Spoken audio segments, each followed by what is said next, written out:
Welcome back, everybody, to the show. I hope you're doing absolutely fantastic. We have quite the show ahead of us. Lindsey Graham is the man that no one likes, not even the people who are on his side. And then Kristi Noem, her husband has a little secret. Now, you might have heard about this. All I'm going to say is that a mainstream media outlet had quote-unquote busty in the headline about her husband. That's the teaser. And if you already know the story I'm talking about, we just got Kristi Noem's reaction to it, and it's hilarious.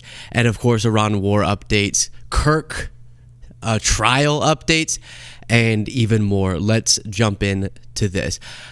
I was just having a conversation last night with a friend, and I guess it started with being really upset with how we finance elections in the United States, and then going, it creates this environment where very unpopular politicians who it feels like no one likes end up still winning re-election.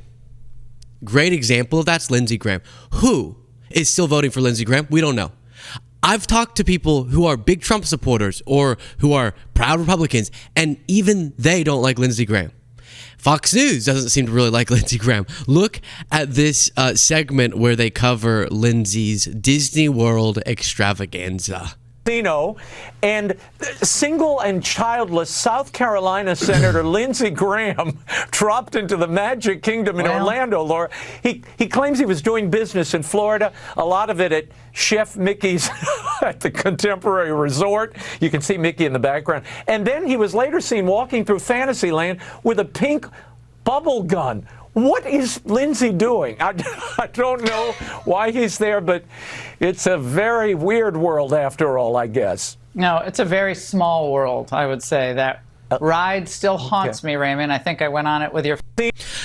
So yesterday I talked about the It's a Small World ride. I almost never agree or resonate with Laura Ingraham, and on that I do. It is a creepy ride. It is criminal, and it should not be something anyone is subjected to. But Lindsey Graham loves it. Now, that Fox contributor was confused as to why Lindsey Graham had a pink bubble wand.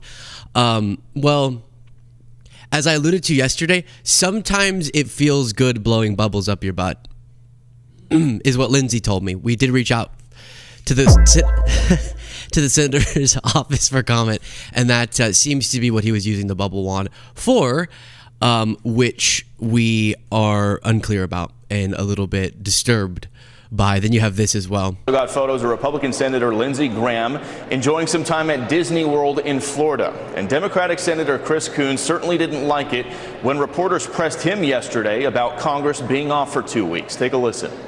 Yeah, so here's the thing. A lot of the senators and representatives are like, well, they're not doing anything with us, so we're going to go ahead and go home. That's one thing. And I do agree. The reason it's a controversy is because the DHS shut down. And while we're begging them to govern and fix this problem that's causing havoc at airports, people are going on vacation. Doesn't feel right in terms of our leaders. But there's nothing like the imagery of Lindsey Graham doing his vacation. A single guy without a family. Not that you can't be a single person without a family and go to Disney World, but Lindsey Graham holding a pink bubble wand is definitely not anything we want to see. And so Lindsey Graham tries to address, reduce the focus on this scandal by posting a photo of him shooting a gun.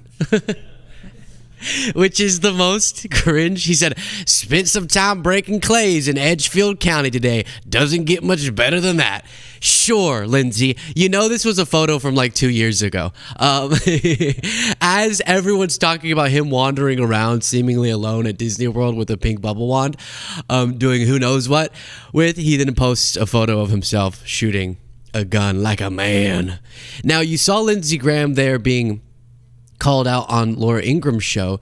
Laura Ingraham also seems increasingly concerned about her dear leader's approach to the Iran war. Good evening, everyone. I'm Laura Ingraham. This is the Ingraham Angle from Washington tonight. My angle in just a few moments. But first, all right, President Trump gave Iran until April 6th, right, to strike a deal. And now we are nearing a defining moment for this conflict and perhaps for his presidency. One regime was decimated, destroyed. They're all dead. The next regime is mostly dead. And the third regime, we're dealing with different people than anybody's dealt with before. It's a whole different group of people. So I would consider that regime change. And frankly, they've been very reasonable. The president insists that Iran wants to come to the table, telling the New York Post today he's in talks with its leader of parliament. But how much power does Mohammad Bagher Ghalibaf actually have? The New York Times is reporting that the regime is having some trouble coordinating after so many people were killed. They're scared to meet in person, these individuals, or to have their calls apparently hacked.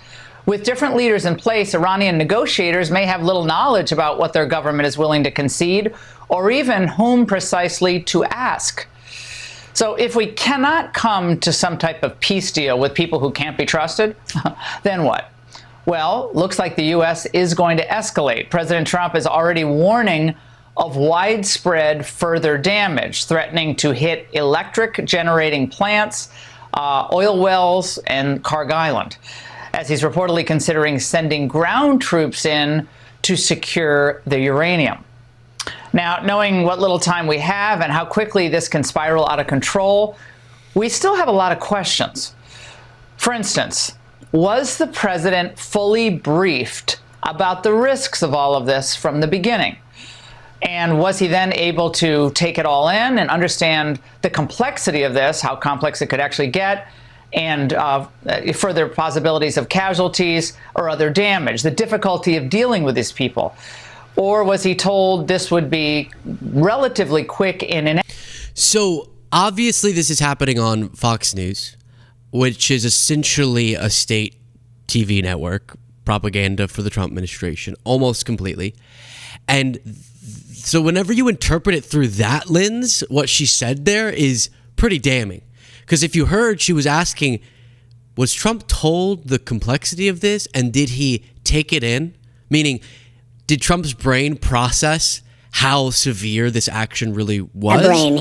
Or was he convinced into this belief that this was going to be similar to Venezuela in terms of the ease at which the goal could be accomplished? And even Laura Ingraham, who's a huge pro-Trump figure, is going, did he properly understand what we were getting ourselves into? In different words, but that's the subtext of what she's saying, and then she has to sugarcoat it because Trump could literally be watching. And then you have this part of the segment. Of the House Intel Committee, Congressman, it is a little much to hear people using the word quagmire, as I heard watching CNN, unfortunately, with jet lag on a Sunday. Yesterday, we're in a quagmire. It's a month, okay? It's not a quagmire, but nevertheless, there's some questions here. So the president has said that this war, several times he said, we basically won it. It's almost over. But it seems to a lot of people to be ramping up. What can you tell us tonight? Yeah. Laura, we're definitely winning. And to your point about CNN and their Democratic allies saying it's a quagmire, I hear it in Congress. The Democrats have already declared defeat after 4 weeks. That is absurd and it's obnoxious. And you know why they're doing it? Because they know that if President Trump affects regime change in Iran and they become, if not friendly, at least cooperative with the United States and the West, it'll be the crowning achievement of his administration, and it'll affect their midterms. How about not being Democrats or Republicans right now and being Americans? Because as Americans, we need to win this conflict and break the back of the mullahs. Well, for sure, Congressman, but you just threw in regime change. Like if President, that would be phenomenal, obviously, it would be great. But we don't even have the strait fully open yet for safe passage of all these tankers. So, that wasn't what the American people thought they were getting with President Trump when they elect him, was someone who wanted regime change in Iran. We wanted to eliminate them as a threat. And I think the administration itself has said that regime change fairly consistently, although it would be great, is not their goal. Am I missing? Okay, so yes, you are missing something. That they've given 500 contradictory explanations is what Laura Ingraham is missing. But again, even there, this congressman's like, well, Democrats, they're so shameful. They're acting like we haven't achieved everything and there could be a massive problem here, or this could be a quagmire. And that's just a lack of patriotism. We're not Republicans or Democrats, we're Americans. No, of course, all of us, as a side note, really sick of that idea that if I disagree with you on what's best for America, then I'm not doing what I'm doing or advocating for what I'm advocating for out of a love for America. but they've done that for a long time. It's actually a love for America that makes me not want America to get into a disastrous, drawn-out conflict that leads to a bunch of American lives, as we already lost American lives, not to mention a bunch of civilians being dead. And so then even Laura Ingraham, whenever he brings up regime change, goes, wait, I feel like I remember the guy that I helped to get elected talked a lot about not getting into Middle Eastern regime change wars. Like, didn't he very specifically say that at a bunch of different speeches? Yes, he did. But the reason why the defenders of him have to throw out, like, kind of just throw a bunch of spaghetti at the wall and see what sticks is because there's not a clear, concise message from the White House. If he brings up nuclear weapons, or if one of his defenders brings up nuclear weapons, that's what we're trying to prevent. Then you refute it with the evidence that they lied about the state of the nuclear program in getting in this conflict. So then some people recognize that, some people don't. The people who do recognize, yeah, that's not really a correct, evidentially backed explanation, have to shift to, but how great would it be if we had, like, Ayatollah Luke Beasley instead of Khamenei? And it's like, yeah, that would be awesome. I know the Iranian people would much prefer me, but that's not necessarily reasonable to expect. And then whatever else they throw out, oh, we have to be at war to get control of the Strait of Hormuz, even though the problems that we're dealing with now are because the war started. But now they've shifted to now problems that pop up because we started a war that we're still struggling to justify are justification for the war because we have to address those problems. Very confusing, very strange. And it's not just me and you confused. It's seemingly Laura Ingraham. All right, let's check in with the audience real quick. Thank you all so much for being here. You can see we're in a little pretty epic, I should say little big, studio as we wait for our new office to be all built out. So we're going to kind of be all over the place for the next week as we get that situated, maybe even longer. You'll never know where I'm going to be when I record the show. We've been bopping all around to different locations as, again, we're putting together our first like official office building office where we're going to build out the set, and we're all really excited for it. Miss Shelley became a member by clicking the join button on YouTube. Thank you so much to you.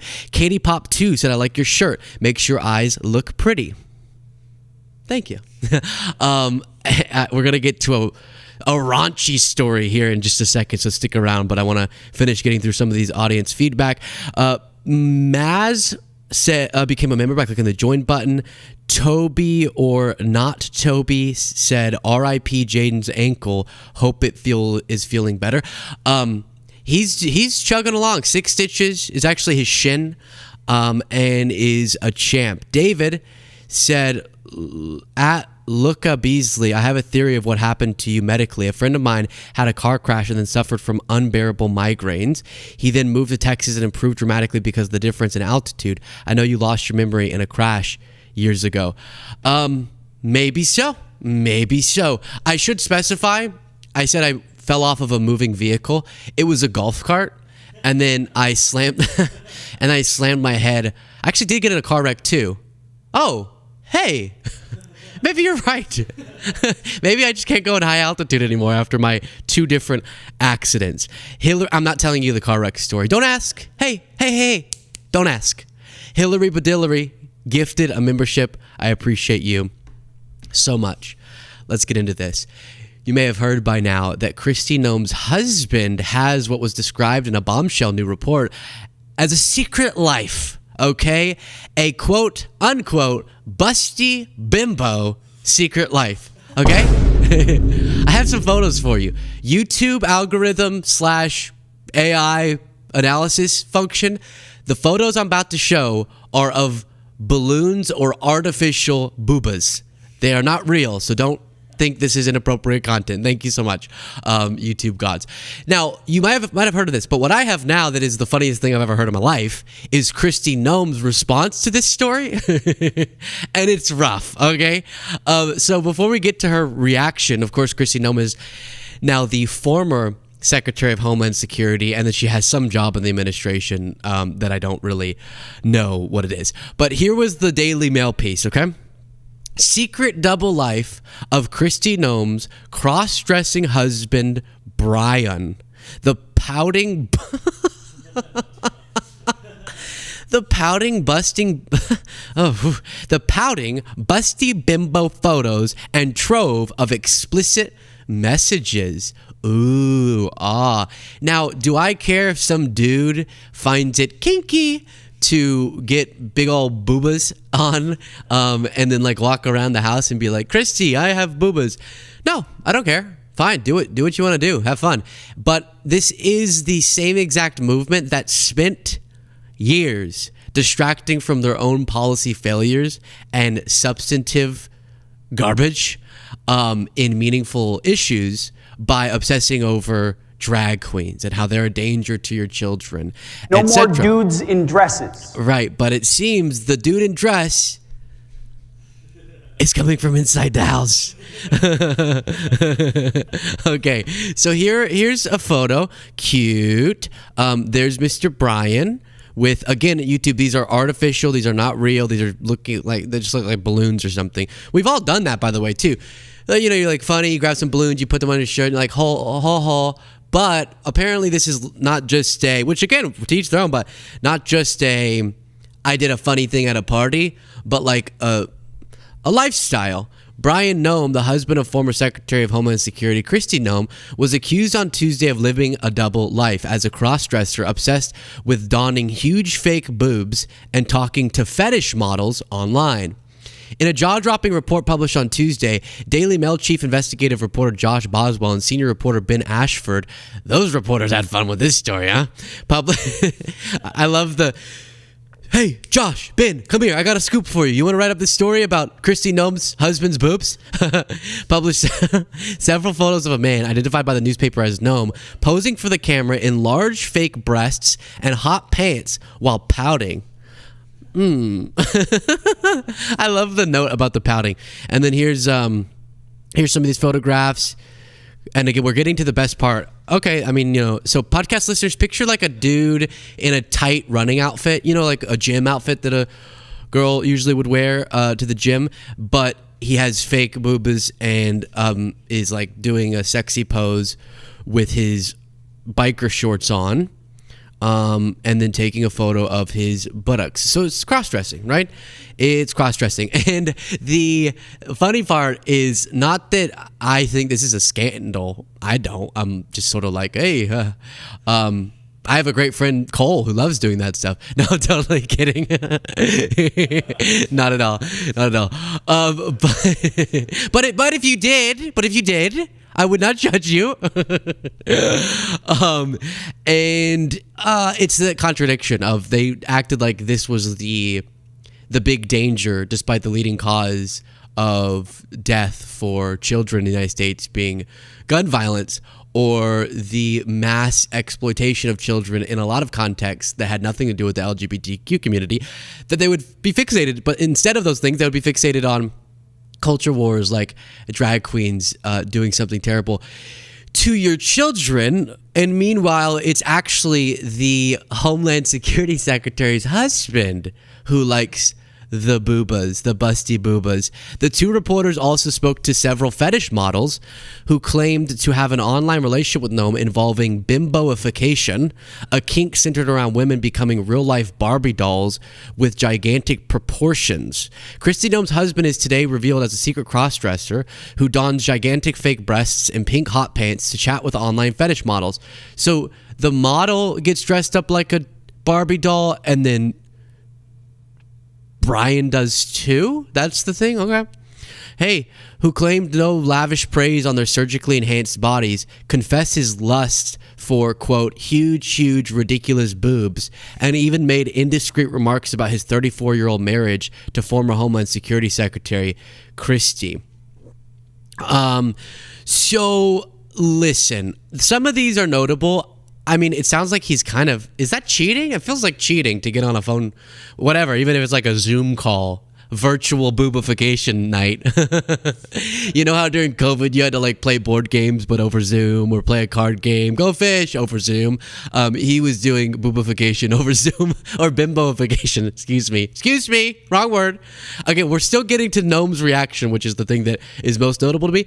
But I don't know if this needed to be A dude said he was into huge, ridiculous boobs. That sounds the next Dr. Seuss book. Huge, ridiculous boobs. What do I say? What do they do? Okay. Noem, who reportedly made thousands of dollars in payments to sex workers, oh my gosh, allegedly asked one fetish. So now this sounds like an affair. Allegedly asked one fetish model to turn him into a girl before asking her whether he should put on leggings. Can we just keep reading this? I'm kind of having fun. I don't normally read this much of an article. Let's read a little bit more about it later, but first I want to show you, because I've teased it too many times, Kristi Noem's live reaction to this news. Damn. Oh my God, this is live.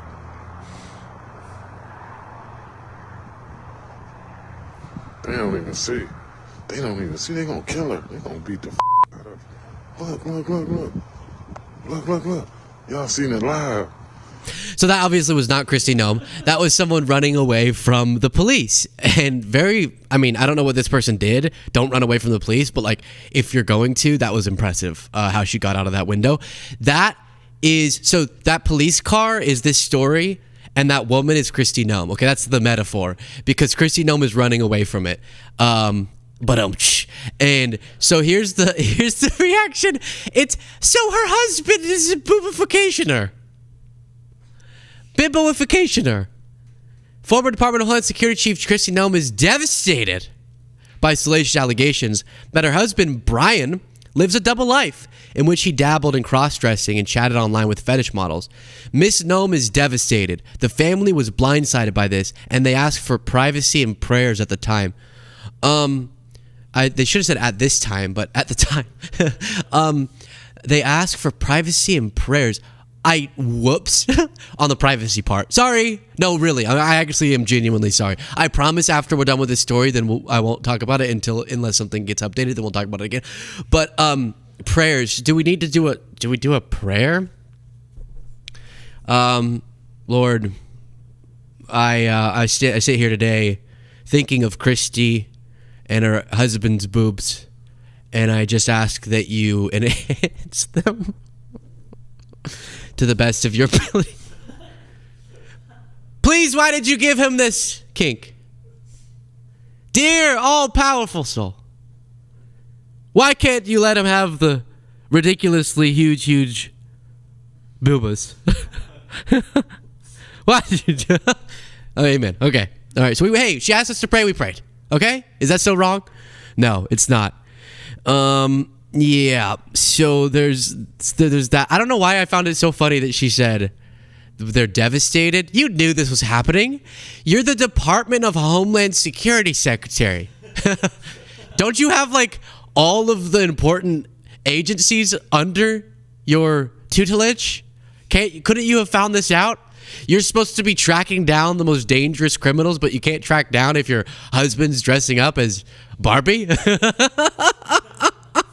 You're supposed to stop El Chapo's trafficking of drugs, but you can't stop the trafficking of money to bimbos from your husband? What? Doesn't square, Kristi. Doesn't make a lot of sense to me. You're supposed to stop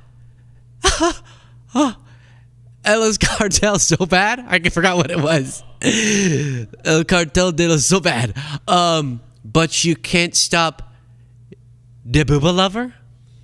Doesn't make sense, Kristi. Good thing you're not the Homeland Security Secretary anymore. So I do want to give them privacy. After we're done with this. According to a report, Noem made little effort to conceal his relationship with Trump's Secretary of Homeland Security, giving women his phone. Noem made little effort to conceal his relationship with Trump's Secretary of Homeland Security, giving women his phone number with a voicemail message which identified his business. I think Kristi knew. Come on. Because Kristi was with Corey Lewandowski. So, I don't know. We got to see what Corey Lewandowski's up to now. The Daily Mail spoke to several national security experts who expressed concern that Noem's secret life could have exposed his wife and in turn the White House to blackmail. Oh, yeah. Hello, Brian Noem. I have seen your booba pics. If you do not do what I tell you, I will expose that you like very big boobas. Sincerely, Vladimir. He could have been, that could have been used as blackmail. Maybe it was this whole time, and we don't even know it. Wow. Okay, I'm kind of glad to be done with that story. I really do mean, I'm sorry, not keeping it private, but like, it's already being reported on, so what is it? What's one more person talking about it? Because it makes us happy. So you're doing us a service, and I think that that's good. Sassy Frassy, member for a month, said, this is my safe space. Thank you guys for everything you do. Aw, thank you so much. Germs Rosalino sent 5 gifted memberships. David said, at Luca Beasley, fun fact, most male cross-dressers identify as straight. I did not know that. Well, I guess, I don't know. How do you define cross-dresser? Like any drag queen? Because I know a lot of drag queens are gay. But then I guess someone like him, he's into sort of the accentuation of certain body characteristics on himself, but it's out of an attraction to that feminine archetype. So it makes sense that he'd be straight. But still, again, I don't care. This is more about the contradiction of the MAGA talking point. And it feels like, as Jaden's adjusting the light real quick, it feels like for all that Republicans talk about Democrats, they're perverts and they're doing this and they're doing that, that fixation on these issues so often comes from a private fixation on them. So when you wonder, why are they talking so much about people's genitals? Why are they talking so much about drag queen this, drag queen that, cross-dressers? We're going to pass a bill to make sure that you can't cross-dress in public. That was a municipal proposal, by the way, from a right-wing leader. And then you go, I honestly, I live my life. I do my job. I hang out with friends. Sometimes I go to a bar and there's a drag queen performing. I hang out with my family. And like, I'm never thinking about, in this sort of panicked way, these issues like they are. And then you learn in stories like this, oh, maybe there's like some weird projection, but then maybe it's like Brian's doing it and he actually feels like a perv. So then he assumes everyone else playing with the archetypes of gender in fun and creative ways, that everyone must be doing it for a perverted reason, when that, of course, is not the case. All right, let's dive into this now. We haven't talked about the process of Tyler Robinson, the alleged assassin of Charlie Kirk, as his process goes to trial. And, you know, they're building the case, the defense is submitting court filings, the prosecution's gathering their information to present a case at trial. And that's really where we'll figure out, of all the different theories that have spread and all the questions that have been raised in a court of law, what comes out and what is demonstrated. And a lot of things before a trial are kept private and then brought out during a trial, because otherwise you could risk spoiling your case and tainting the jury pool. So this is a little update I want to give you after not talking about the issue for a while, which is a headline that went mega viral. It felt like the whole internet when I woke up today was like, oh my gosh, bombshell, bombshell, bombshell, right? And this was it. Bullet used to kill Charlie Kirk did not match rifle allegedly used by suspect Tyler Robinson, new court filing claims. And we live in a world, I'm going to give you the reporting on this, and then I'm going to tell you, I think what will be an insightful experience for all of you, which is how to make sure you are interpreting reporting correctly, especially with something like this. Because you can assume when someone reads that headline, right, they're going to be like, oh my gosh, Tyler Robinson, now it's proven he's not the killer, right? And again, do I know exactly what everything's going to be in terms of the outcome of this case or what's brought forward to trial? No. But let's use our critical thinking skills to examine this story, okay? Because all over X, it was, boom, proven. It's not Tyler. It's obviously Brigitte. And that's not actually what this reporting indicates, okay? This is citing Robinson's lawyers, who are raising the issue as they're supposed to do, right? They're in defending your client. You're supposed to raise any doubt that you can.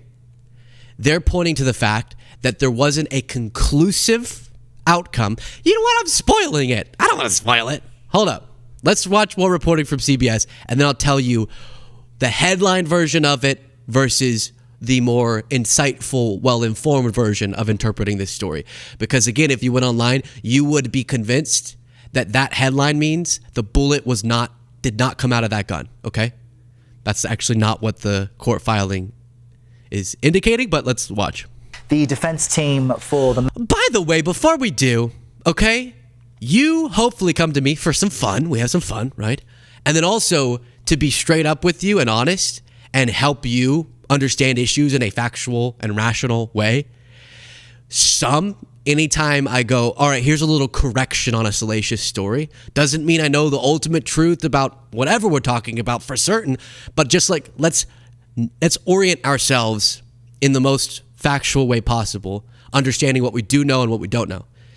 And sometimes people get mad at me for that. So like in this case, if I go, yeah, that headline doesn't mean for certain the bullet wasn't with the gun, people are going to be like, oh my gosh, see, you're falling for the state's lie or something. I'm just telling you what a rational, critically thinking, person would assess this story to be, okay? But let's have CBS report on it, and then I'll give more on that. The defense team for the man accused of killing Charlie Kirk now says the bullet used could not be matched to the gun Tyler Robinson allegedly shot. That's according to court documents obtained by CBS News. CBS News national correspondent Carter Evans has more details. It's been nearly 7 months since conservative political activist Charlie Kirk was shot and killed during a Utah Valley University campus event on September 10th last year. Now, attorneys for Tyler Robinson, the man charged in Kirk's killing, are asking to delay his preliminary hearing to review a mountain of material they say could help his defense. In a new court filing, the defense claims in an ATF report summary that the agency, quote, was unable to identify the bullet recovered at autopsy to the rifle allegedly tied to Mr. Robinson. Doesn't mean that those bullets aren't the same or that they aren't connected. It just means there isn't enough evidence there to come to a conclusion. CBS News legal contributor Jessica Levinson says this is not unusual. It is sometimes difficult to match bullets that were recovered at autopsy with bullets that are associated with a defendant's gun. And that could be based on lack of evidence and lack of markings on those bullets. Robinson has been charged with aggravated murder in Kirk's death. He has not yet entered a plea. Prosecutors intend to seek the death penalty. Robinson hid the gun and told his roommate to delete incriminating text messages. Prosecutors allege Robinson admitted to killing Kirk in those text exchanges. Roommate, you weren't the one who did it, right? Robinson, I am. I'm sorry. Prosecute. So, okay, some people doubt those text messages. I've explained if anyone fraudulently created text messages to frame him, the ease at which his defense attorneys would expose that at trial is so easy, is significant. What's the term there? It would be very easy to expose that. The process of confirming at trial and throughout this process before the authenticity of such text messages is pretty darn difficult to get around if you were faking them. So I've said that before against some of you who are like, no, you're an idiot. Okay, hey, love you, whatever. I'm just telling you what I think that I understand about our judicial process. Does that mean I believe Kash Patel? No, okay. But I actually do think there's a pretty good system for if something so blatant was done to frame him, the process by which his lawyers would expose that there's a pretty darn good process for doing that. And that would blow up the entire case, and it would be the dumbest thing ever for the prosecutors and law enforcement to do, because it would, again, probably lead to Tyler Robinson being released completely and not being convicted. So I'll say again before getting into more of this, I have no idea how this trial is going to go, but that's what we're going to watch, and that's where the real answers will come out in full confirmed conclusions. But I have to say, I know media outlets like clickbait. This headline is a little misleading, and this is where we get into me sort of clarifying things. Saying bullet used to kill Charlie Kirk did not match rifle allegedly used by suspect Tyler Robinson. Even when I read that, and I read a lot of media stuff and articles and should be good at going, there's probably another layer to that. Even I went, whoa. So the case it's not him? Like, that's like where your brain goes. Bullet wasn't it, is what the headline reads. In reality, it was, you could take that down, Jaden. In reality, it was that they couldn't conclusively determine and match the bullet to the gun. They also couldn't conclusively say that wasn't the bullet, right? And that's actually not very unusual. So everyone's calling this a bombshell, but what's actually going on, again, the forensic result isn't that the bullet doesn't match the gun, it's that it's inconclusive. That means investigators can't confirm if it came from the gun, but they also can't rule it out either. And that's not unusual. Bullets often get damaged or break apart, which makes matching them impossible if they get broken enough in the process of firing at someone, or supposedly it hit the spine of Charlie Kirk, and then if it gets all damaged, it cannot be matched to the gun, even if it was the bullet. So notable, sure. A trial upending bombshell, not really. And of course, prosecutors are claiming they have the DNA and they have surveillance footage and they have, text message confessions. And if any of that's not accurate, then you would assume that would come out during trial, because there's a whole team of people who are tasked with trying to prove Tyler Robinson didn't do it. But this is kind of an example of how clickbait can distort the meaning of a story, because I would guess, like, in looking at this headline, Secret Double Life of Kristi Noem's cross-dressing husband Brian, the pouting busty bimbo photos and that's the wrong one, sorry. That was the last segment. Oh whoops. No, I'm sorry, I'm trying to give them privacy. Bullet used to kill Charlie Kirk did not match rifle allegedly used by suspect, new court filing claims. That's also coming from the defense team, who's going, grabbing onto anything they can to say that he's innocent. But I would say maybe 95% of people don't read any of the article after that. I feel like people scrolling Twitter see that headline whenever people will screenshot the headline, post it. You don't even have a link to the article. And then you scroll and you go, damn, that's crazy. And you keep moving. And we're all getting so used to such short form, quick, bite-sized news that as outlets on YouTube or even just written articles lean more into clickbait to grab your attention, and we all get more accustomed to spending max 5 seconds on a story, people end up drawing all sorts of false conclusions. So I don't know if that definitely was the bullet, but you just can't conclusively determine it through the ballistics process because it was damaged too much, which is not unusual, or if that really wasn't the bullet from the gun, or if it was the bullet, or meaning the bullet they found in Charlie Kirk wasn't from the gun they thought it was, so it was a different gun. Like, I don't know. But if the prosecution has all the evidence they say they do and they present that at trial, I think we will have a better sense and more confidence. So, anywho, that's the update, and I just wanted to make sure all of you understood, since you're going to see that headline circulating a lot, what it actually reveals at this point in time. Maybe we get information later and it changes the assessment, but as of when we're recording this, I think that headline is misleading, and I think it should serve as another reminder of how sometimes you have to go another layer deep to really understand what news is getting at. We have more to talk about, and I'm excited to get into it. But first, Taryn said, what did y'all do for No Kings? Love you. Thank you so much. Here's what I did, okay? I did this. Ready?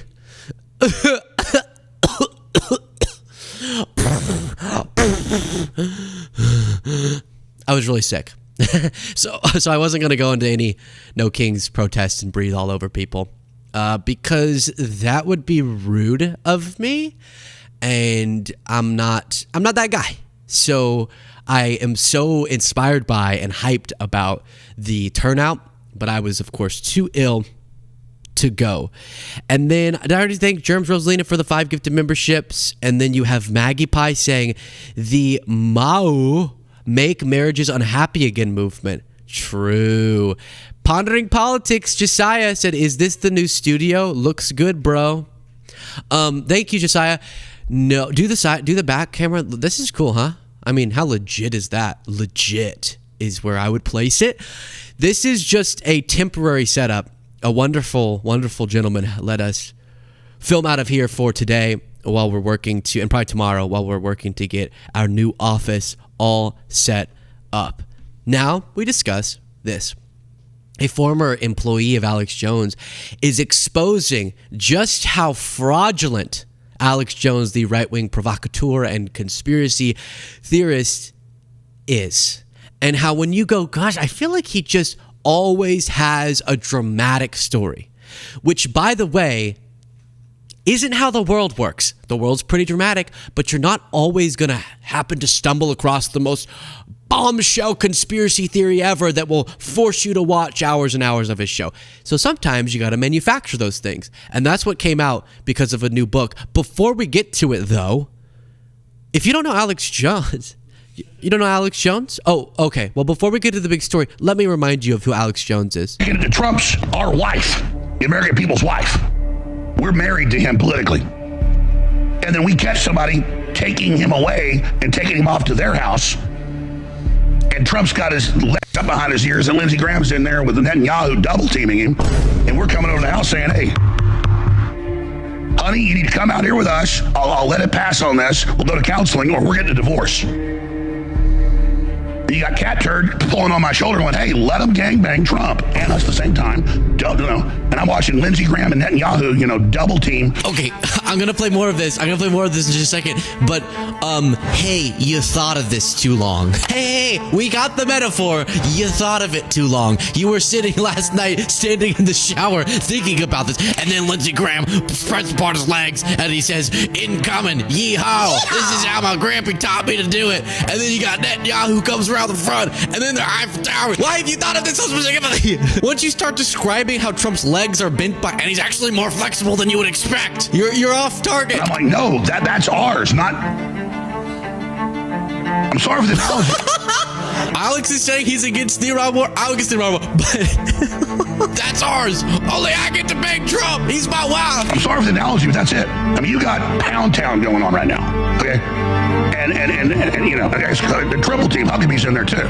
So they got, Trump stuff like a Christmas turkey here. And us along with it. And I'm just sitting there saying, I'm sorry for the analogy, folks, for someone on the fence. No, there's others. I'm the only one who gets deviled like a Thanksgiving turkey with a broccoli casserole on the side and a little bit of anchovies. I like it. Yeah, so whenever you see him shouting, and sometimes he'll melt down, and of course he was famous for lying about the victims of a mass shooting and saying that the parents of the kids who were killed in a school shooting were, actors, and it was all an op to justify taking away people's guns or something. And then he'll have these fits of rage, and then he'll be like, you can't take that. And then he'll be crying, and then he'll be screaming. We can hit that.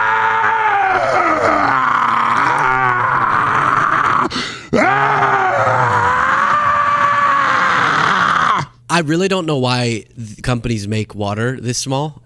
Total side thought. What the heck are we doing with these waters, people? It makes me feel so dainty. Makes me feel, look at this. It's just not right, okay? It's just not right. Anyways, so sometimes people have asked in the comments, like, is this authentic or is it a performance? And I've said, I think it's a combination of both. I think he's genuinely cray, and he'll genuinely believe crazy things. And I think he's learned what types of performances intrigue people. And he was banned off of a bunch of major platforms and still made like $100 million in 3 years or something just off of his Infowars shop where you can buy different things. And that speaks to the scale of his audience, even being kicked off of major platforms. And the way that he's cultivated that is always to have a different salacious story, whether it be conspiracy theories or a distortion of a real story. And now what's coming out in this new book is affirming that, which is I do believe he believes a lot of what he says, however crazy it is. And I think he knows how to be a performer and create theater. That's what this is, theater. But his audience doesn't see it as theater. His audience thinks it's very real. By the way, if he's going to do theater, that Trump analogy of him getting by all those people is my favorite type. So I'm good with that. But he's done a lot more destructive things than that rant. A new book by a former employee of Alex Jones claimed the conspiracy theorist once faked a beheading by disguising a reporter as a member of ICE. Now, this of course makes you wonder if anyone was actually beheaded. Did he fake that the person being beheaded was ICE? Sis, did I say ICE? ISIS. Were you about to correct me on that? I've said ICE for so long. When was the last time we talked about ISIS? ISIS. ICE, sis. Sis, you. Oh no. Okay. No. We're not doing that.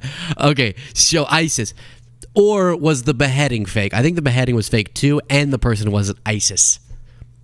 In his book, The Madness of Believing, a memoir from inside Alex Jones's conspiracy machine, Josh Owens recalled spending 4 years as a video editor at Infowars. In Jones's world, is the quote, it was all about making things look cinematic, Owens noted. We would go out there.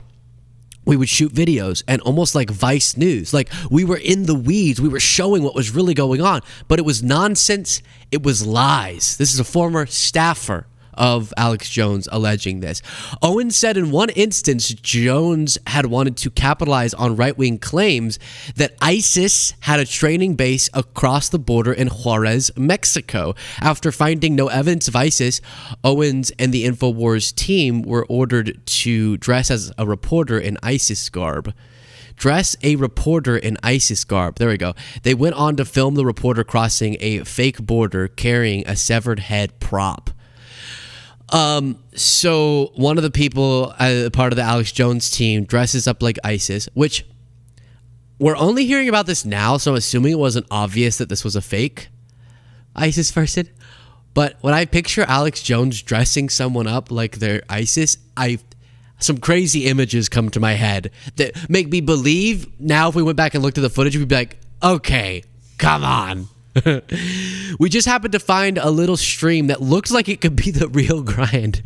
We said we were on the border. The reporter I was with simulated the beheading, walked across, and that's what we posted. The video of the fictional beheading would eventually get millions of views on social media, Owen said. The author stated that he would later regret working for Jones after meeting a Muslim woman with a young girl on a flight. Let me read this quote a second here because people are so wacky, aren't they? Like, I've met people, I've had a real conversation with someone that went like this, okay? Hey, I heard you were gay.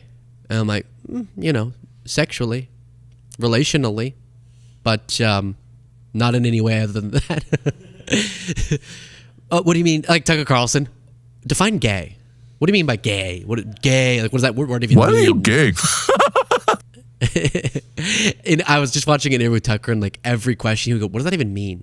No, what does that mean? Well, what does that mean? I don't even know what that means. So I started with that. I was like, I don't even know what that means. Like, am I currently in a serious relationship with a man? Yeah, sure. Yeah, sure. Is it romantic? Yeah, sure. Mm-hmm. Yeah, sexually? Sure. Yeah. But gay, I don't know if gay is the right word. And the guy's like, well, listen, I was always weirded out by you folk. But I met you and your boyfriend, and you're nice, you're good people, and I realized I can love a gay person. And then he tried to kiss me. So that was weird. No, kidding. No, but I've had conversations to that effect of like, my whole life I struggled to not hate gay people, and then I met one and they were nice, and now I'm not homophobic. And you're like, oh, good, okay, great. I mean, I'm glad at where you got. The journey's a little confusing to me, because did you not know before that a person could be nice and be gay? And similarly here, the Alex Jones employee was like, I met a Muslim girl, and I went, huh, so they're like people. Quote, I remember sitting there watching her. Well, that's weird.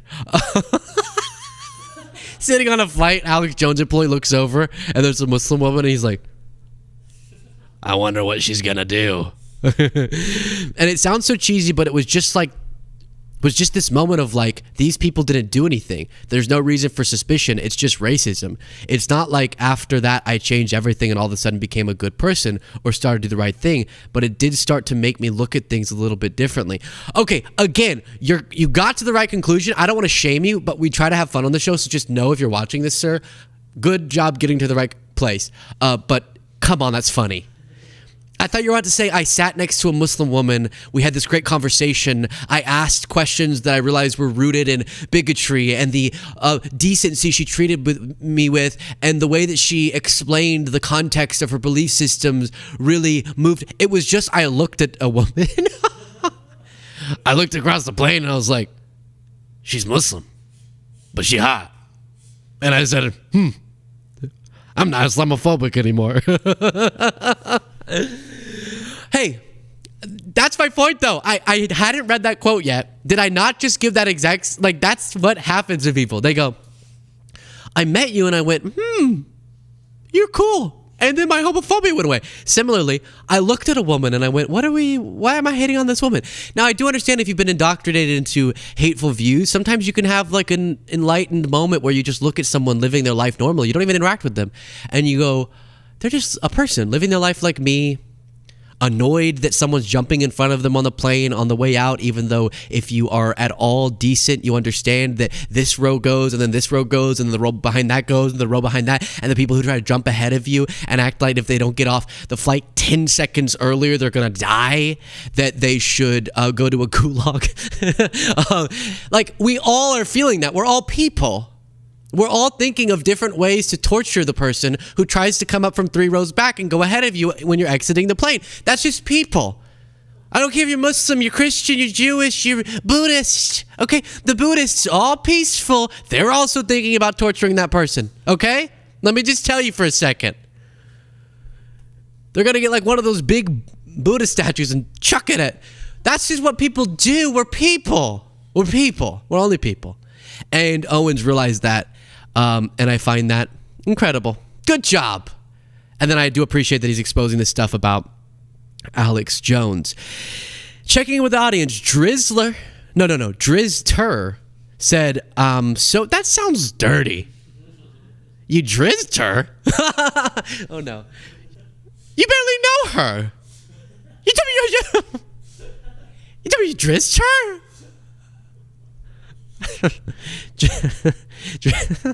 Drizzter said, oh my gosh, cut it out. Drizzter said, I'm so happy to finally catch a live show. We need a clean, beautiful Cole soundbite for Jaden. Okay? Hit it. Clean, beautiful. Oh, we have one. Jaden. Beautiful Jaden. We have that. Ready? We have that. Ready? Hit it. Clean, beautiful. No. Jaden. No. We have a soundbite for Jaden. If we go find the soundbite for Jaden. I love Jaden. There we go. I love it. We got one. It's just that Cole runs the soundboard, so he never does the pro Jaden one. Maggie Pie said, Alex Jones fraudulent? The sky might as well be blue. That's good. Maggie Pie, you're a silly one. You're a silly one. Not as silly as Trister, but silly nevertheless. Okay, let's get into this. Wait, before we get into that, actually, take that down for a second. It's a good story. I want to talk about it. But for everyone who is watching live currently, today is the last day of our fundraising effort. We've raised $30,000, $31,000, almost $32,000 for the Miracle Foundation, which globally uplifts vulnerable children in the United States, which is where your dollars are going towards. They work to improve the foster care system, provide the resources to foster care families and kids to make sure they have the mental health counseling, the education, everything possible to surround that kid with a loving, stable family and reduce the likelihood that they have to move from one family to another, which has all sorts of destructive outcomes. As you can imagine, the core of one's identity is their family. And so if we can invest early in children having a stable and forever family, which often for those parents just requires a little bit of assistance from the Miracle Foundation and organizations like it, then the life of that kid for the rest of their life is fundamentally different. And every dollar that you donate, I've donated now a couple, 5, 4, 3, 2, 2,000, 6, who knows? In the course of the last couple of years, tens of thousands to the Miracle Foundation. It is the organization my mother for the last few years has dedicated her life to, and that's why I understand it intimately, so I trust it, and that's why I feel that I can ask you to donate it to it. So in the link of this YouTube video, and if you're listening to the podcast, in the link of the podcast, or in the description of the podcast, there is a link. You click on it, it says support the Miracle Foundation, and you click on that link below. You go to this page and donate whatever you can. If there's any billionaires in the audience, just donate $100,000. What's the problem? Elon? You poor Elon? Oh, you poor Elon? You can't donate under that. I don't know why Elon would be watching this, but you understand, right? We've had some celebrities reach out privately and be like, love your show. And I'm like, I know your net worth. Come on. Let's help some kids, okay? Truly.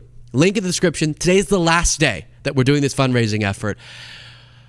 We've raised about $32,000. That's incredible, but I really would like to do more. So please, if you're watching this now or watching it later, go to the link in the description of this video below the Support the Miracle Foundation text. Click that link, donate what you can. We're really going to make a huge difference in the lives of many, many children in the foster care system. Thank you so much. Now let's get on to our next story.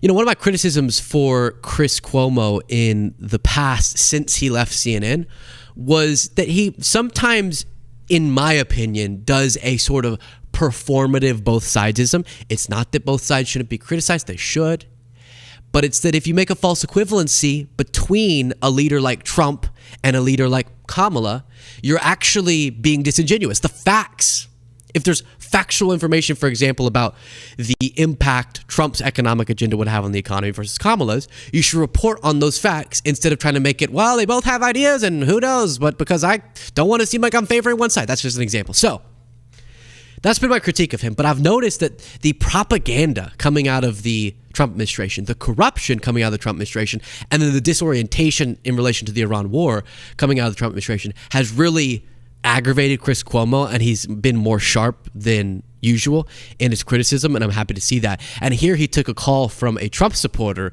who's mad at him, and I think he handled it pretty darn well. We know that you told Bill O'Reilly that you weren't a Democrat. But instead of telling us what you don't like what's going on with Trump, what would you do? What is your answer to solving the Iran problem? Okay, first of all, I'm a journalist, not an elected leader, okay? Can I just I'm going to play that again and then let you watch his whole answer uninterrupted. But can we just engage first with the question from this Trump supporter? He says, you're getting all on Trump for doing things wrong. Why don't you give a solution? Is this name John? John? What the hell are you talking about? Is your actual criticism of Chris Cuomo that he sees what's going wrong in the Iran war? Iran, more like Iran.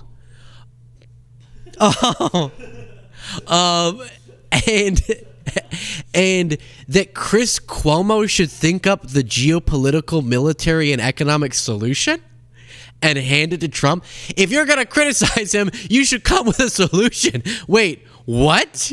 Trump's the one at the top of the most powerful government in the world, with every intelligence agency, every military organization, the most powerful military in the world, our allies and their intelligence networks at his disposal. I think it's his job to come up with a solution, not Chris Cuomo's. So that doesn't work. I understand, if I go, hey, I like my hairstyle, and you go, I hate your hairstyle. And then I go, well, what should I do differently with it? And you go, I don't know. It's like, well, wait until you know what I should do differently with it before you say you hate it. I get that, because you could be qualified to tell me what should be better about my hair. But it doesn't really work whenever you're talking about journalists being critical of the president. They don't have to give the solution to the Iran war to be critical of it. Okay, let's go. We know that you told Bill O'Reilly that you weren't a Democrat. But instead of telling us what you don't like what's going on with Trump, what would you do? What is your answer to solving the Iran problem? Okay, first of all, I'm a journalist, not an elected leader, okay? You don't hear Bill O'Reilly giving you any explanations or solutions. All he does is defend whatever the president does, and he looked you in the face and said, he doesn't really lie any more than anybody else, which you know is demonstrably poo-poo, okay? But I'll tell you this. Here's what I would have done differently. And this is someone with no portfolio. I'm not asking you for your vote. I'm not qualified to be making these decisions. But I know that. So what I would have done is get the people who know what they're talking about to say, what do I need to make this work? And what does that look like? And what would it cost? And how do I sell it to the American people when I promised I would fix America first? Because what I would do is lean into fixing America first. And I am too old and too smart to believe you can do two things at once. You're lucky if you can do half of one. Next. Ooh, Chris, you son of a gun. Just in case y'all are aware of this, the little watermark that said Overton News, I know it's cringe that I got this clip from it, but I have to watch all these clips for right-wing accounts because you're like, look, gotta look out for what the right wing's saying. And so then sometimes our source video comes from a really janky account. So Overton News framed this as Chris Cuomo gets triggered when a caller presses him on why he only points out problems with Trump's Iran operation and never offers solutions. So I'm not endorsing this account as a news outlet, but they just happened to grab the clip. So Overton News is upset that Chris Cuomo always points out problems with never solutions. No, that's kind of the job of the journalists, actually. Yeah. No, the people who think of the solutions are the people in power. That's why we put them in power, is to think of the solutions. You can go, this looks like a quagmire. This is let's see, quagmire. Yeah, quagmire. I think it's a quagmire. And not have any solutions, because a lot of our solution is we shouldn't have gotten into this. That's our solution. How about we didn't do this? Go home. There, boom. But it's like we're supposed to think up the military operation that would turn the tides of this war? No, that's not our job at all. Now, you heard the caller referencing Bill O'Reilly and Chris Cuomo doing that too. Here's an example of the clashes that Cuomo and O'Reilly, and Bill O'Reilly was the former Fox News host, have been having over this issue. As we take decisive action to stop the threat posed by the terrorist regime in Iran with Operation Epic Fury.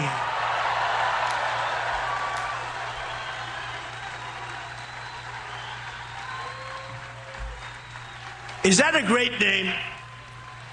Well, it's only good if you win. You can only do. And we've won. Let me tell you, we've won. Right time to announce that we've won the war? That was President Trump's choice. Where is it coming from? What does it motivate politically? Let's bring in Mr. Bill O'Reilly. Bill, how do you see it? You must be tired, Cuomo. You all right? I know how to do the job, brother. How do you see things? I don't see things definitively yet because I don't have... He said, shut the F up, Bill. That's what he said. Now, he said different words, but that's what he... Hey, little Bill. Shut the F up. That's what Chris was saying. Otherwise, I'll walk up to you and I'll flex my pec and your head will pop. Don't make me flex my pep. Drinkpep.com. Drinkpep.com. Plug. Drinkpep. Wait, take this down. Wait. We're going to get back to the clip. Wait. I just got breaking news that we have to drinkpep.com. Get yourself. Don't put my screen back because my friend just sent me this voicemail. Listen to this. Just sent me this voicemail. Here we go. We're ready? Starting off my morning ride with Pep. Gut-friendly energy by the Beastie Brothers. There it is. Myself, my two brothers, who are both currently actively serving in the military, created a brand called Pep. You go to drinkpep.com. Drinkpep.com. You order an energy drink, but it doesn't have all that trash that normal energy drinks have in it. It is no artificial sweeteners, gut-friendly, active probiotics, delicious, but guilt-free. Drink it, get energy without the guilt of the garbage that's in most energy drinks. Drinkpep.com. Order it directly to your doorstep, and then when you go to that page, you can select reoccurring deliveries. I've had some people in the audience and friends who started doing this so that you don't forget. Monthly, boom, it shows up. You get your Pep. You feel good. You are good. You're sexy. Drinkpep.com. Okay, so I didn't mean to say Pep. I meant to say a different word, Peck, which is he's going to flex his Pep and pop Bill O'Reilly's face. How to do the job, brother. How do you see things? I don't see things definitively yet because I don't have all the information. So what do you expect President Trump to say? He's going to say he won the war, and why is anybody surprised about that? He gets every morning, as you know, an intel assessment. From what I understand, the intel assessment says that the Iranians' capacity to wage offensive war down about 80%. Okay, I believe it. And I say, if you want to say that's a victory, I'm not going to quibble with it. Is the word quibble? I've never heard quibble. I'm not going to quibble with it. Quibble. Quibble with it. Quibble with it. Quibble, quibble, quibble with it. Quibble with it. Quibble, quibble, quibble with it. Pop my pet. Quibble with it. Quibble, quibble, quibble with it. Nice. So you don't think that the American... A slight objection or criticism about a trivial matter. Okay. I think, you know that song, Bubble Butt, Bubble, Bubble, Bubble Butt. I'm not quibbling, Bubble Butt, right? Like, it has to go up here. Could you do that part with me real quick, then we'll go back to clip? Just, I'm not quibbling, okay? Bubble Butt, Bubble, Bubble, Bubble Butt. I'm not quibbling. Bubble Butt. All right, good. All right, we got it. Very good. So you don't think that the American president saying that we've won the war with things as they stand right now is anything than an amusing style flourish? No, I mean, I don't think it's LBJ and General Westmoreland in Vietnam that were actually lying to the United States people about what was happening in that theater of war. I think that people believe what they want to believe, and the president wants to believe that he is on the edge. Whatever. Shut up, Bill. He says people want to believe what they want to believe. No. Trump's not lying when he says we've already won and achieved everything, but we're still thinking about escalating, which doesn't make any sense. That's not how winning everything works or victory works, but okay. But no, he's not lying because, you know, at the end of the day, reality is perception, and you believe what you want to believe. And so he's just choosing to believe that we've won. What? Whenever would you be okay with that in any context with the president? Imagine Biden came out and said, everything's great, the economy's perfect. And speaking of the Bidens, by the way, Joe Biden's Secret Service agent shot himself in the butt. That's awkward, huh? A new report from Susan Kraft. Look at this TMZ article. Joe Biden's Secret Service agent might be the butt of a few jokes, but around the office after shooting himself because he reportedly popped a cap in his own ass.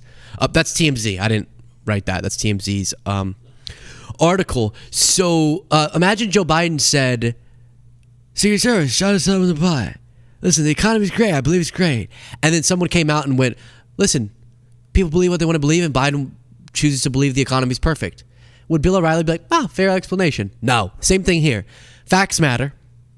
And you can't say like they tried to, you shot yourself in the leg when you shot yourself in the butt. Okay? Mr. Secret Service.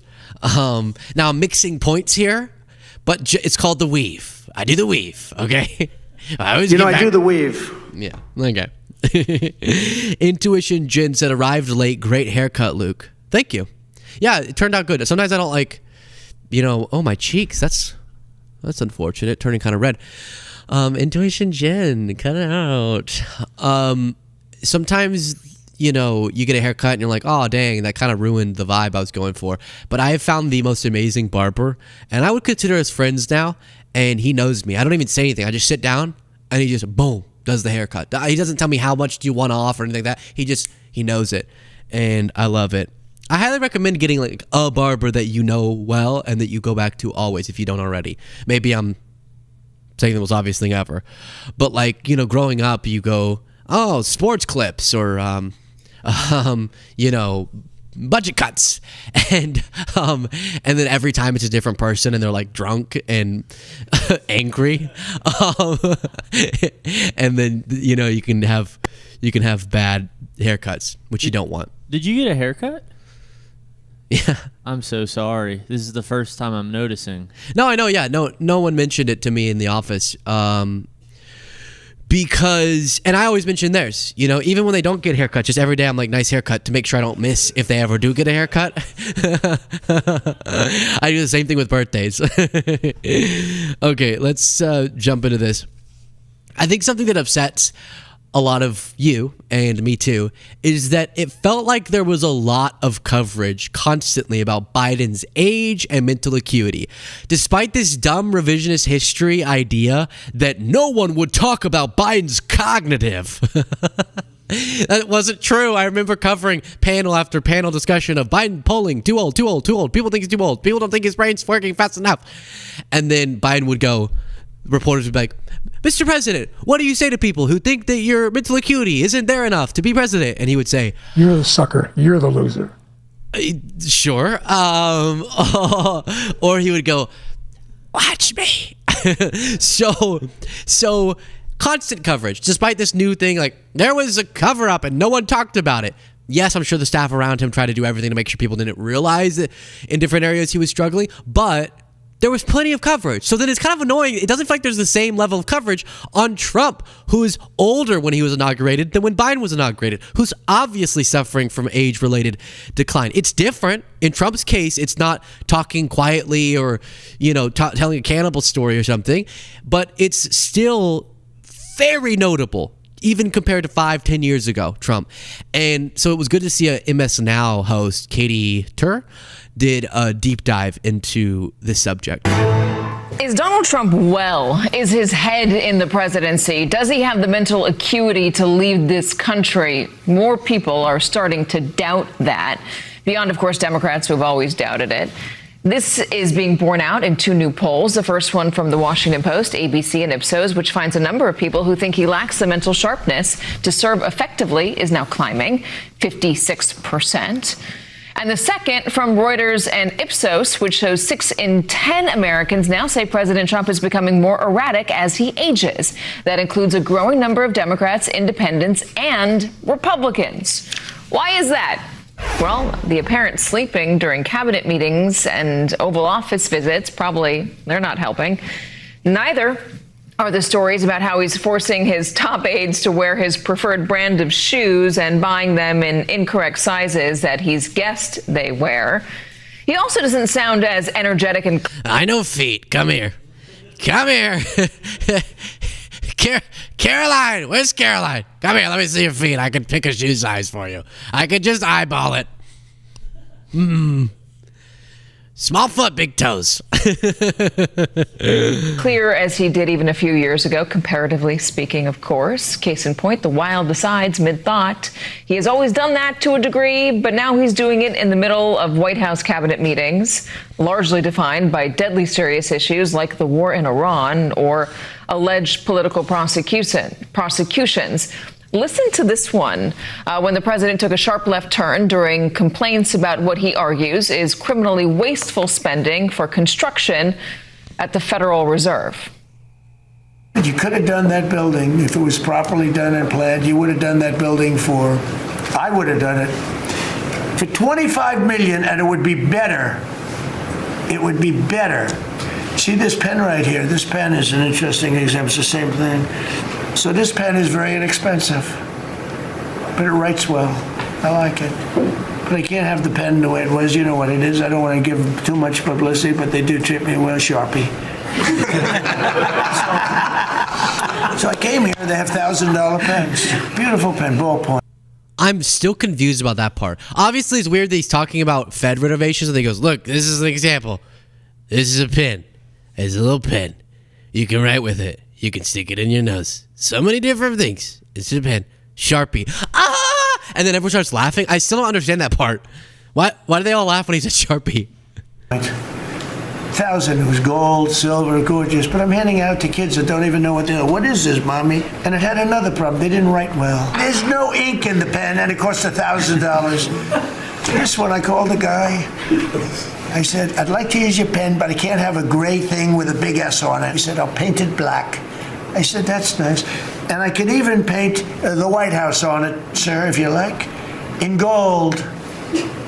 Almost real gold, not bad. For $5, I get a much better pen. So they're having to edit this down because he ranted about pins for so long while he was supposed to be talking about Fed renovations. And for $1,000, and I can hand them out, and actually they become hot as a pistol. All right, the thing is, the company that makes Sharpies told the Washington Post the conversation the president said he had with the head of Sharpie about those pens never happened, which means if true, he made it up and interrupted a cabinet meeting to tell a story he fabricated or hallucinated about his... We got to take that down for a second. We got to start saying that more often. Instead of Trump lied about it or fabricated it, say he hallucinated it. Today, the President of the United States hallucinated a conversation that he had with someone named Madam Sharpie, and we're trying to understand exactly where this hallucination came from. That's a good way to do it. Now, whenever Trump gets asked about his cognitive state, he says, I took a cognitive test, it was so hard, blah, blah, blah, right? I'm not cognitively. Or I'm not cognitively. And you go, the fact that you took a dementia screening test and you were able to identify, like, animals. Person, and he says, woman, man, camera, TV. And then he says that it gets really hard at the end. But the difficult thing at the end is starting from 100 and going back a few times by 7. Like subtracting 7 a few times. And that's the hard math problem. And I think if you could do it 5 times, then you get a perfect score. No one's ever seen it before. And it's such a weird thing to brag about. Whereas, say what you will about Biden, when he would get asked about his cognitive, he would say this. I don't need his recommendation. It's How totally bad is your memory? And can you continue as president? My memory is so bad I let you speak. Oh! Zing, zing, zing, zing, zing, zing! I've never seen Trump with a quip like that to a question about his cognitive state. My memory's so bad I call on you again, Jack. Favorite pen. Again, this is not the first time he's been caught making stuff up. Here he is talking about Maryland Governor Wes Moore last summer. I met him at the Army-Navy game. They said, oh, there's Governor Moore. He'd love to see you. He came over to me, hugged me, shook my hand. You were there. He said, sir, you're the greatest president of my lifetime. Okay, so Wes Moore quickly came out and said that conversation was imaginary. It never happened. The month before that, the White House struggled to defend a story the president told about his uncle, John Trump. He had claimed taught Ted Kaczynski, a.k.a. the Unabomber, at MIT, except John Trump died more than a decade before Kaczynski was identified, and Kaczynski never attended MIT. He's told that story multiple times in the past. I could go on, and, I will for a moment longer. There's the yarn he told about a former president recently telling him they wish they had Trump's courage to go into Iran. They have all denied it, all the living presidents. There's the one he claimed to... So you get it, right? I think you get it. He's making things up. And there's a big difference between he's lying, which he does a ton, but that's him. He did that when he was at his sharpest. And he's, what's the term? Having moments of confabulation, I think is the correct term. Confabulation, which is like you genuinely create a fictional scenario that you believe. But whenever he talks about his uncle teaching Kaczynski, she explained, died a decade before we knew who he was, so how could the uncle have a memory of teaching a guy he knew to be the Unabomber? Or later found out because he died before we ever knew the Unabomber, who the Unabomber was, and Kaczynski didn't go to the place where Trump's uncle was teaching. So there's like literally no way that story's true. But I don't think Trump made it up. I think I don't think he knew he was making it up. He made it up, he believes it, and then he's just creating fictional scenarios, which is one of the signs of one of the brain issues. I forget which one, maybe dementia or something like that. And that's exactly what he's doing, okay? Not to mention more glitches, a more erratic behavior, and whenever psychologists examine this, they go, there is a problem with his brain. That is today's show. Thank you all so much for watching and listening. I appreciate you greatly. Much love. Talk to you next time.